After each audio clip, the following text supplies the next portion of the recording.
Okay, so we're going to start an entirely new topic. Very, very important topic. It's the weighted average cost of capital, just the idea of cost of capital. So we finished talking about cost benefit analysis and forecasting. Cost benefit analysis, every firm has some function for cost benefit analysis, and the discount rate most firms use for those projects is the firm's cost of capital. When I worked at USAA, there was a department that was responsible for USAA's cost of capital. If any of y'all have an internship there, you might find that department and actually see the spreadsheet where they calculate USAA's cost of capital. I've had some students work for Valero, and they emailed me and said Valero is updating their cost of capital. What should we do? So it's a topic every firm has. It's an interesting one. If you go and talk to the firm, they'll be doing something very similar to what we're going to do in this class. One thing I will say, if you compared what we're doing to the other sections of this course, the non-honors sections, their formula will look a little more complicated and more involved than ours. There's things that they're doing that I think is a little overkill. I'm going to use a simpler formula but get in more detail into it. They use a more complicated formula but don't necessarily get into the details of what all this means. I'd rather you understand it and remember it than learn a lot of picky details. And some of the things they do are cost, the float and the cost of issuance and preferred stock and things that are just, most people don't worry about. That's handled by a very small department in the finance department and the treasury department.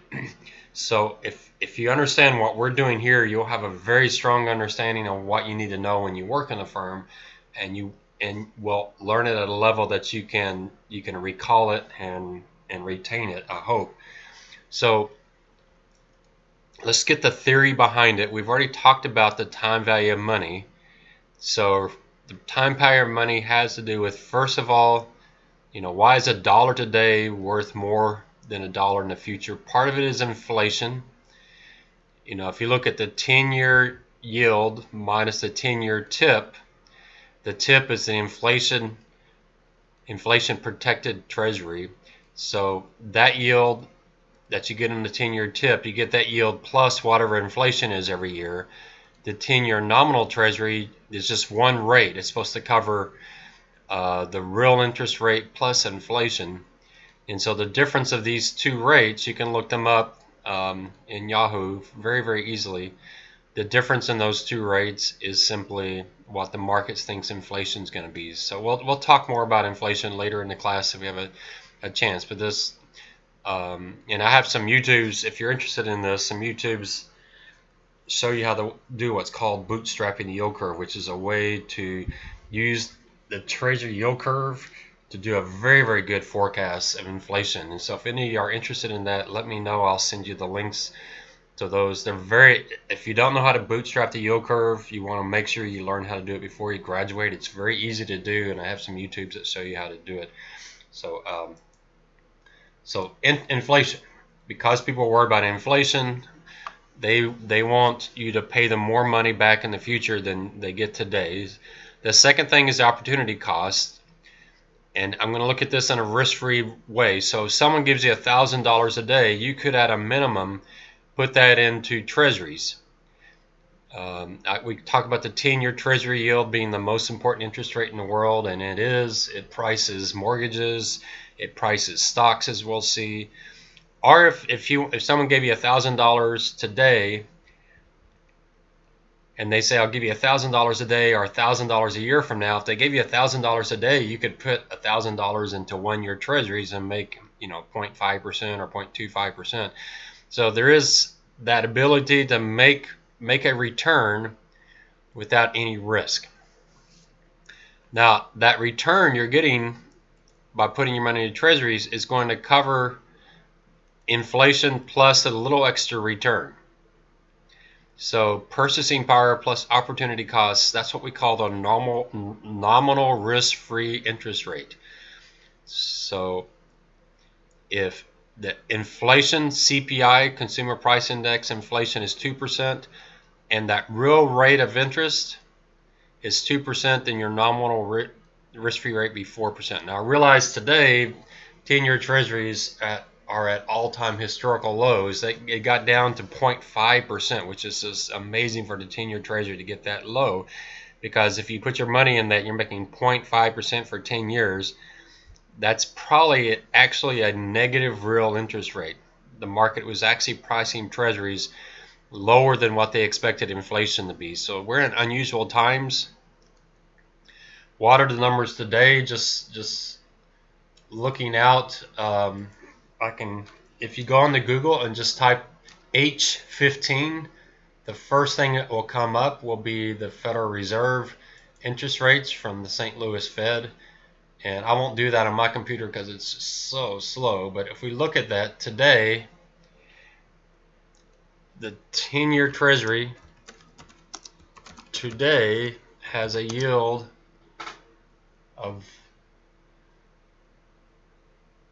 1.12%, so it's up quite a bit from a few weeks ago, even just a few days ago.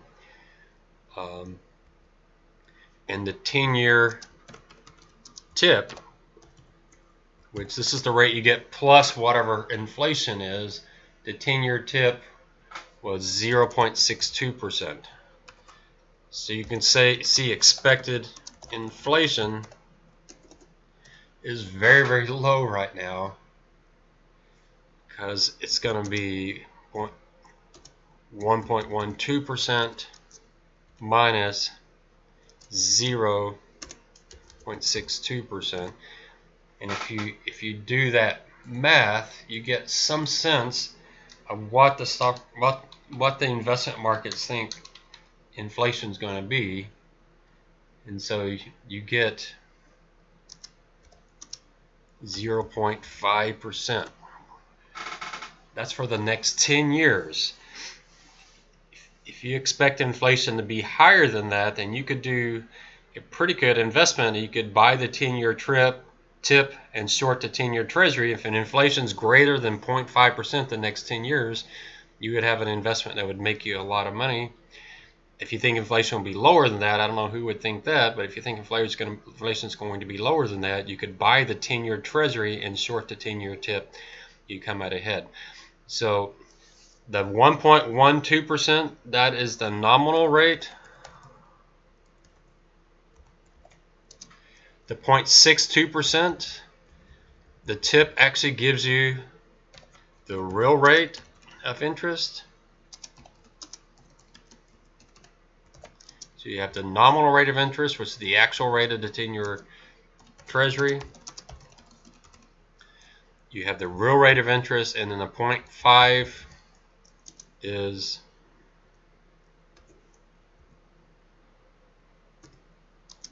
expected inflation. So it's all there in the bond market. And so if we make an investment today, we should at least need that investment to make us 1.12%, because that's something we can get by buying just 10-year treasuries. It's risk-free. It gives us a real rate of 0.62% and expected inflation of 0.5%. If we can't do better than that in our project, if we can't make more than 1.12, the firm's better off. We'd be better off just buying the 10-year treasury or giving the money back to their investors. So important concepts. Again, if you want to get in more detail on this, I have some YouTubes that will help you through that. But there's risk. There's risk that if you invest money today, you won't get your money back in the future. So you need to cover for risk. So sorry, I deleted something I didn't want to delete there.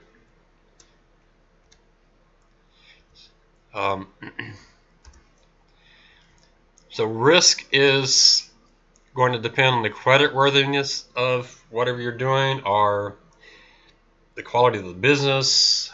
There's all kinds of things. Right now, risk is a huge issue because there are some industries, like some of the travel industries like cruise lines and airlines, some of the energy industries, especially those related to anything that's very closely tied to oil prices.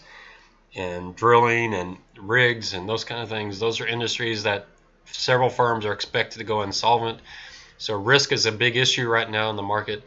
This is where we're going to spend most of our time talking, is on the risk side. How do we figure out how much more return do I need to compensate me for the risk that I'm taking? And the last thing we talk about with human nature, sometimes humans prefer to spend over investing or savings, and sometimes humans prefer to save over spending. When people want to save instead of spending, the cost of capital is lower because people are willing to have a lower return because they want to invest. When people are spending in savings, cost of capital is going to be higher because we have to pay them more. That's all covered in number 1, 2, and 3. So what we're going to do is we're going to combine number 1 and number 2 together by looking at the nominal interest rate of treasuries. We're going to say that treasuries will cover us both for the real rate of interest and for inflation. We're going to spend quite a bit of time talking about risk, and then human nature is just incorporated in the other 3. We just noticed that in the other 3, mostly in the nominal interest rate. So our discount rate that we're going to use is the risk-free rate plus a risk premium. So what I want to do is go to the final formula. So I'm going to jump ahead a few pages in the notes. I want to show you what we're headed toward so that you can see the final solution here. It's several pages down. It's going to take us a couple of classes to get through this. So if you go to it's page 46 of the notes, or just write this down. So you'll need to know this, extremely important. The weighted average cost of capital is we're going to have 2 pieces. We're going to have KD, that's cost of debt, and we're going to have KE, that's cost of equity. We're going to weight them. So debt, we're going to weight by how much debt the firm has divided by how much debt and equity has. But equity, we're talking about the net worth of the firm, but on a market value basis. The KE, the cost of equity, we're going to weight that by the amount of equity the firm has divided by equity plus debt. So obviously debt divided by equity plus debt and equity divided by equity plus debt, those 2 numbers should add up to 100%. So essentially we're going to take the cost of debt times its weight plus the cost of equity times its weight. So essentially we're getting, that's what we call it, the weighted average cost of capital. We only have to make one adjustment, and the one adjustment we're going to make is that interest expense is tax deductible. Whereas when a firm pays dividends or buys stocks back, that's not tax deductible. But interest expense is tax deductible, so we're actually going to adjust the cost of debt by 1 minus the tax rate. Essentially what we're saying is the U.S. taxpayer is covering that portion of our debt because it's tax deductible, so that makes the cost of debt cheaper. And that's going to be an extremely important concept when we get into one of our later topics related to maximizing the value of the firm. So this is the formula we're after.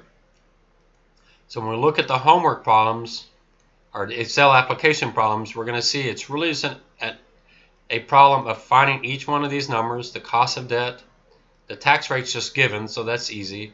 The amount of debt and debt plus equity, those are just given, so that's pretty easy. So the hardest part is getting the cost of debt and the cost of equity.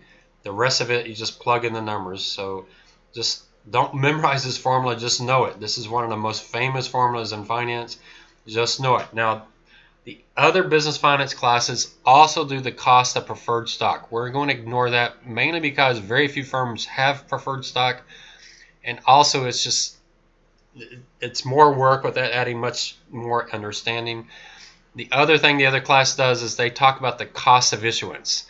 How much does it cost to actually issue debt? How much does it cost to actually issue equity? They're messy formulas, and it's not important to the question. They tend to be immaterial, or if they are material, it's an adjustment that your firm's making, and you can just get from it.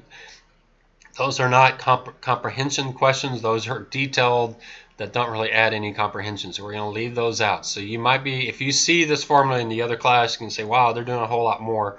But my guess is you'll find that the understanding is not as strong as what we want to do. So this is my philosophy. Let's keep it simple.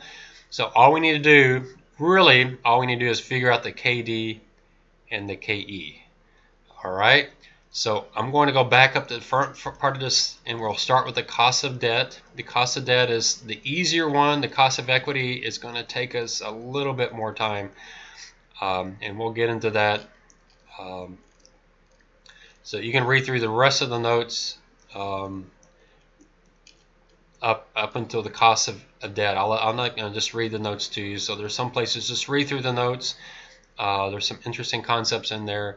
But so let's start the next session, and we'll start with the cost of debt. And you'll see that this is the more straightforward one of this. And after, we'll do the cost of debt fairly quickly, and then we'll start on the cost of equity. Probably the next 2 sessions will be spent on the cost of equity. And then the next class we'll do the Excel applications on the weighted average cost of capital.